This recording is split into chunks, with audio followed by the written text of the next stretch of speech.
Lee. Thank you, Speaker. I rise in opposition. I respect what we're trying to do here, and I think it's important that our state find new ways to finance our infrastructure, but I do have concerns with this proposal.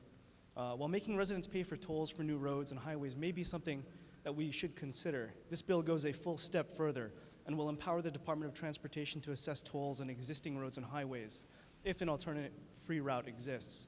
What this could mean, though, is that residents in Windward, Oahu could be charged for driving over the Poly while driving to work instead of taking the Likelike, or residents commuting from Eva could be charged for using the H1 rather than the Nimitz Highway.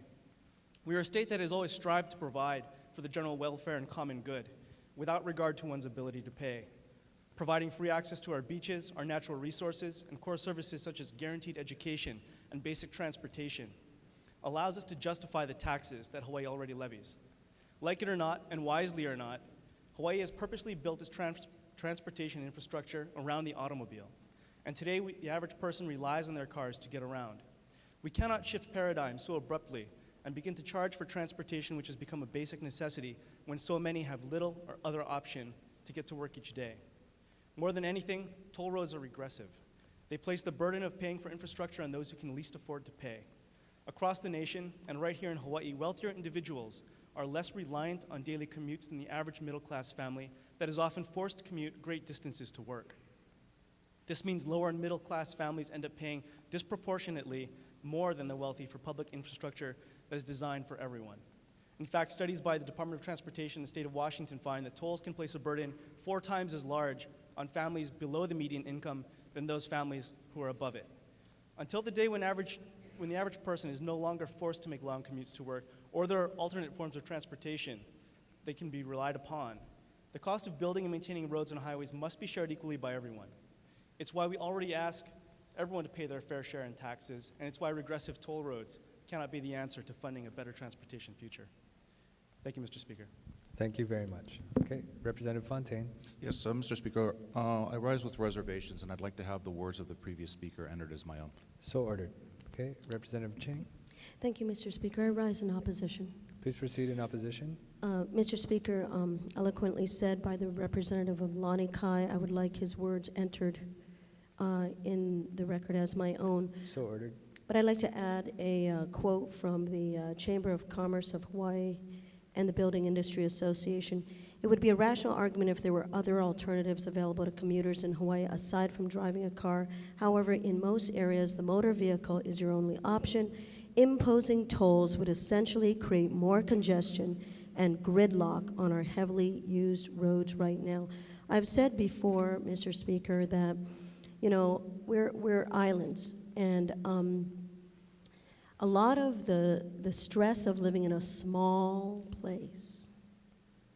We're a very small place, very dense, actually one of the densest states in the United States. And we need to get along with each other. We need to be with, get along.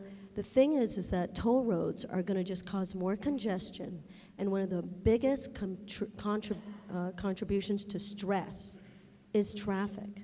So you're going to have people stop. They're going to have to be looking for their money.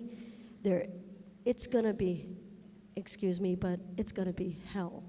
And it certainly isn't going to be the vision of a beautiful, healthy, aloha state. That is not a vision. That toll roads do not contribute to that vision. And I think that's what our people want. I think that's why people want to live here and take such a cut in pay from living elsewhere. But additionally, to add to what the representative from Lani Kai said, they have examples on the mainland where it started at $2.50, but because it could, $2.50, but because it could not pay for itself, it was raised to $8. So this, again, is an additional stress to our people. It's a tax, and it's not the only way to do these things. Actually, we just need to grow our economy, be more business friendly, and add to new ideas that can make income and revenue for the state that play to our own strengths, instead of trying to consistently follow mainland ideas that may not be the perfect fit for Hawaii or for our people's health and our people's welfare.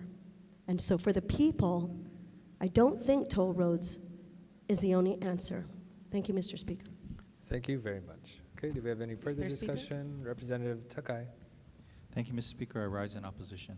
please proceed in opposition. Thank you. I'd just like to request the words of the representative from Waimanalo as if they were my own. So ordered. Thank you. Okay,